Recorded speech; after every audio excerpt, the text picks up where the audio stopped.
ഞങ്ങൾ ഭയങ്കര അൺകൺവെൻഷണൽ രീതിയിലായിരിക്കും, അൺകട്ട് ആയിരിക്കും. അയാളോട് ഗസ്റ്റ് ഹൗസിൽ വരാൻ പറ.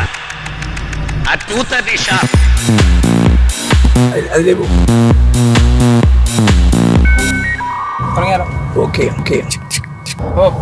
ഇപ്പൊ പടങ്ങളിലൊന്നും അഭിനയിക്കുന്നില്ലല്ലോ, എന്ത് തെറ്റി?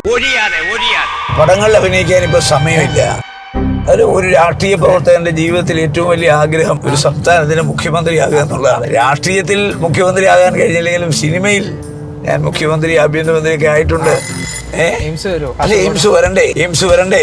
എംപിമാരുടെ യോഗത്തിൽ മുഖ്യമന്ത്രി ഞാനുമായിട്ട് വാക്കുതർക്കമാണ്. കാസർഗോഡ് എയിംസ് കൊണ്ടുവരിക എന്നുള്ള ഈ നാട്ടുകാരുടെ സ്വപ്നമാണ്. ആ സ്വപ്നത്തോടൊപ്പം അവരുടെ എം പിയായി ഞാനുണ്ട്. എന്റെ നിലപാടുകൾ വളരെ കാർക്കശ്യമുള്ളതാണ്, ശക്തമാണ്. Penetrating language. തുറന്നു കയറും ഞാനൊരു വാക്ക് പറഞ്ഞാൽ. തുറന്ന് കിട്ടിയ